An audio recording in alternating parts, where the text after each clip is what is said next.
idea into reality. And to prepare for starting your poultry farming business. The video features all the essential aspects you must consider before you start your poultry farming business. This will allow you to predict problems before they happen and keep you from losing your shirt on dog business ideas. At the end of the video there is a valuable free gift waiting for you. A token of appreciation for watching this video.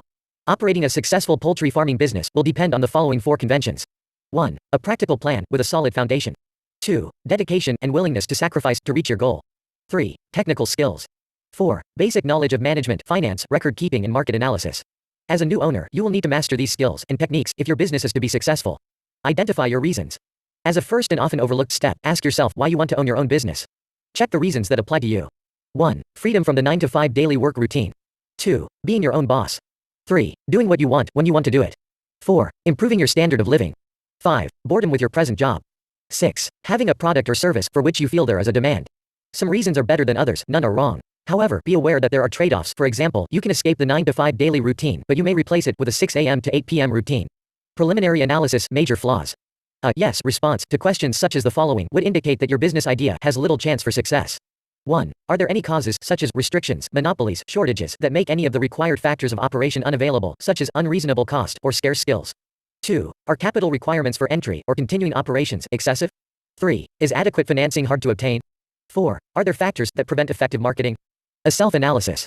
Starting a business requires certain personal characteristics. This portion of the video deals with you, the individual. This next group of questions, though brief, is vitally important to the success of your plan. It covers the physical, emotional, and financial strains you will encounter in starting a new business. Are you aware that running your own business may require working 12 to 16 hours a day, 6 days a week, and maybe even Sundays and holidays? Do you have the physical stamina to handle the workload and schedule? Do you have the emotional strength to withstand the strain? Are you prepared, if needed, to temporarily lower your standard of living until your business is firmly established? Is your family prepared to go along with the strains they too must bear? Are you prepared to lose your savings in case your plan fails? Finding a niche. Small businesses range in size from a manufacturer with many employees and millions of dollars in equipment to the lone window washer with a bucket and a sponge. Obviously, the knowledge and skills required for these two extremes are far apart, but for success they have one thing in common. Each has found a business niche and is filling it. The most critical problems you will face in your early planning will be to find your niche and determine the feasibility of your idea. Get into the right business at the right time is very good advice, but following that advice may be difficult. Many entrepreneurs plunge into a business venture so blinded by the dream that they fail to thoroughly evaluate its potential. Is your business idea feasible? Before you invest time, effort, and money, the following exercise will help you separate sound ideas from those bearing a high potential for failure. Identify and briefly describe the business you plan to start. Identify the product or service you plan to sell. Answering yes to any of the following 3 questions means you are on the right track. A negative answer to all of them means the road ahead could be rough. 1. Does your product or service satisfy an unfilled need? 2. Will your product or service serve an existing market in which demand exceeds supply? 3. Will your product or service be competitive based on its quality, selection, price, or location? Market analysis. For a small business to be successful, the owner must know the market. To learn the market, you must analyze it, a process that takes time and effort. You don't have to be a trained statistician to analyze the marketplace, nor does the analysis have to be costly. Analyzing the market is a way to gather facts about potential customers and to determine the demand for your product or service. The more information you gather, the greater your chances of capturing a segment of the market. Know the market before investing your time and money in any business venture. The following questions will help you collect the information necessary to analyze your market and determine if your product or service will sell. This brief exercise will give you a good idea of the kind of market planning you need to do. An answer of no to any of the questions indicates a weakness in your plan, so do your research until you can answer each question with a yes. 1. Do you know who your customers will be? 2. Do you understand their needs and desires? 3. Do you know where they live? 4. Will you be offering the kind of products or services that they will buy? 5. Will your prices be competitive in quality and value? 6. Will your promotional program be effective? 7. Do you understand how your business compares with your competitors? 8. Will your business be conveniently located for the people you plan to serve? 9. Will there be adequate parking facilities for the people you plan to serve? Planning your startup. So far, this video has helped you identify questions and problems you will face, converting your idea into reality and determining if your idea is feasible. Through self-analysis, you have learned of your personal qualifications and deficiencies, and through market analysis, you have learned if there is a demand for your product or service. The following questions are grouped according to function. They are designed to help you prepare for opening day. Name and legal structure. 1. Have you chosen a name for your business? 2. Have you chosen to operate as sole proprietorship, partnership, or corporation? Business premises and location. 1. Have you found a suitable building in a location convenient for your customers? 2. Can the building be modified for your needs at a reasonable cost? 3. Will you have a lawyer check the zoning regulations and lease? Merchandise. Have you decided what items you will sell or produce, or what services you will provide? Have you made a merchandise plan based upon estimated sales to determine the amount of inventory you will need to control purchases? Have you found reliable suppliers who will assist you in the startup? Have you compared the prices, quality, and credit terms of suppliers? Business records.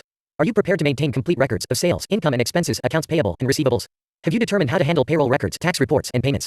Do you know what financial reports should be prepared and how to prepare them? Finances.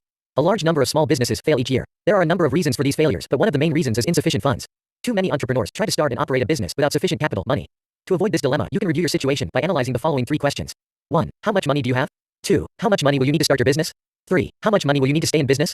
In order to answer the second question, how much money will you need to start your business, you need to prepare an estimate of all your startup costs. Here is a list of items you may need to take into account. Note that this list is for a retail business. Items will vary for service, construction, manufacturing, or online firms. Decorating and remodeling, fixtures and equipment, installing fixtures and equipment, services and supplies, beginning inventory cost, legal, professional fees, licenses and permits, telephone utility deposits, insurance, signs, advertising for opening, unanticipated expenses. Now, the answer to the third question, how much money will you need to stay in business, must be divided into 2 parts, immediate costs and future costs. From the moment the door to your new business opens, a certain amount of income may come in. However, this income should not be projected in your operating expenses. You will need enough money available to cover costs for at least the first 3 months of operation. The following list will help you project your operating expenses on a monthly basis. Typical expenses for 1 month may include your living costs, employee wages, rent, advertising, supplies, utilities, insurance, taxes, maintenance, delivery, transportation, miscellaneous. Now sum up the total estimated monthly expenses and multiply it by 3. This is the amount of cash you will need to cover operating expenses for 3 months. Deposit this amount in a savings account before opening your business. Use it only for those purposes listed in the above list because this money will ensure that you will be able to continue in business during the crucial early stages. By adding the total startup costs to the total expenses for 3 months, you can learn what the estimated cost will be to start and operate your business for 3 months. By subtracting the totals of the lists from the cash available, you can determine the amount of additional financing you may need, if any. Now you will need to estimate your operating expenses for the first year after startup. The first step in determining your annual expenses is to estimate your sales volume month by month. Next, determine the cost of sales. You may want to use a spreadsheet to do this. After startup, the primary source of revenue in your business will be from sales, but your sales will vary from month to month because of seasonal patterns and other factors. It is important to determine if your monthly sales will produce enough income to pay each month's bills. An estimated cash flow projection will show if the monthly cash balance is going to be subject to such factors as the following. Failure to recognize seasonal trends. Excessive cash taken from the business for living expenses. Too rapid expansion. And slow collection of accounts if credit is extended to customers. Conclusion. If you have carefully answered all the questions in this video, you have seriously thought about your goal. However, there may be some things you may feel you need to know more about. Owning and running a poultry farming business is a continuous learning process. Research your idea and do as much as you can yourself, but don't hesitate to seek help from people who can tell you what you need to know. As we conclude this video, here is your valuable free gift. It's a book featuring a complete poultry farming business plan template that you can copy and use. Go to the description below this video to get it now. It is completely free.